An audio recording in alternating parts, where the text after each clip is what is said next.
এখানে নিয়েছি 5-6টা কাজু বাদাম, 1 চামচ চারমগজ, 1.5 চামচ পোস্তদানা। প্রথমেই পোস্তদানা, চারমগজ আর কাজু বাদামটাকে মিক্সার জারের মধ্যে ঘুরিয়ে নেব। ঘুরিয়ে গুঁড়ো করে নিয়েছি। এবার দিয়ে দিচ্ছি কাঁচা লঙ্কার কুচি, ঝাল বুঝে নিয়ে নেবে। আর এখানে আমি জল দিয়ে দিলাম। এবার সব কিছুকে আবারও ঘুরিয়ে আমি একটা পেস্ট রেডি করে রেখে দিলাম। নিয়েছি আমি 200 গ্রাম পনির। পনিরটাকে ছোট ছোট করে টুকরো করে নিয়েছি। এবারে কড়াইতে আমি সর্ষের তেল দিয়ে দিলাম। রান্নাটা সাদা তেলেও করতে পারো। সর্ষের তেলের মধ্যে অল্প হলুদ দিয়ে ভালো করে হলুদটাকে তেলের মধ্যে নেড়ে চেড়ে নিলাম।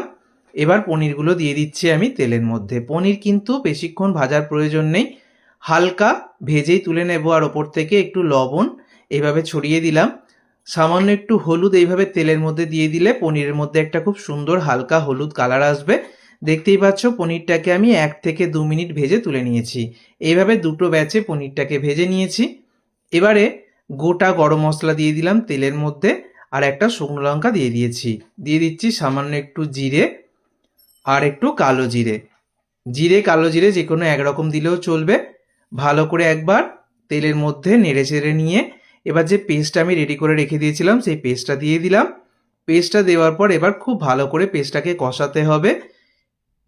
তো মোটামুটি 3-4 মিনিট সময় ধরে মিডিয়াম ফ্লেমে আমি খুব ভালো করে পেস্টটাকে কষিয়ে নিয়েছি। পেস্টটা ভালো করে কষানো হয়ে গেলে এবার হলুদ গুঁড়ো, কাশ্মীরি লাল লঙ্কার গুঁড়ো, জিরে গুঁড়ো আর দিয়ে দিচ্ছি এখানে স্বাদ মতো লবণ আর চিনি।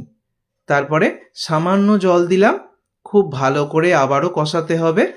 এভাবে মশলাটাকে খুব ভালো করে কষিয়ে নেব। দেখো আমি একভাবে নেড়েচেড়ে কষিয়ে নিচ্ছি, যেহেতু কাজু বাদাম চারমগজ রয়েছে তাই এটা নিচে লেগে যেতে পারে, তাই একভাবে নাড়াচাড়া করতে হবে।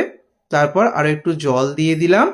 জলটা দিয়ে ফুটে উঠতে শুরু করলে আগে থেকে ভেজে রাখা পনিরের টুকরোগুলো দিয়ে দিলাম।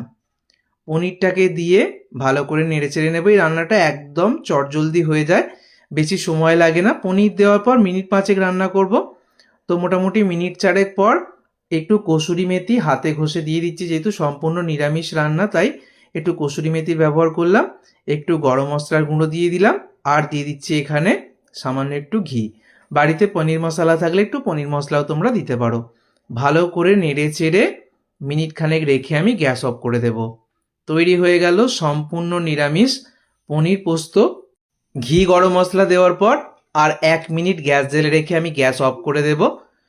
তারপরই এটা গরম গরম ভাতের পাতে তোমরা সার্ভ করতে পারবে।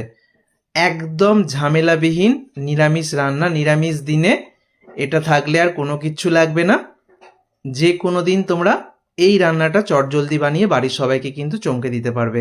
মাছ মাংসের প্রয়োজন পড়বে না যদি এই নিরামিষ পনির পোস্ত ভাতের পাতে সার্ভ করা হয়। অবশ্যই বাড়িতে তৈরি করো।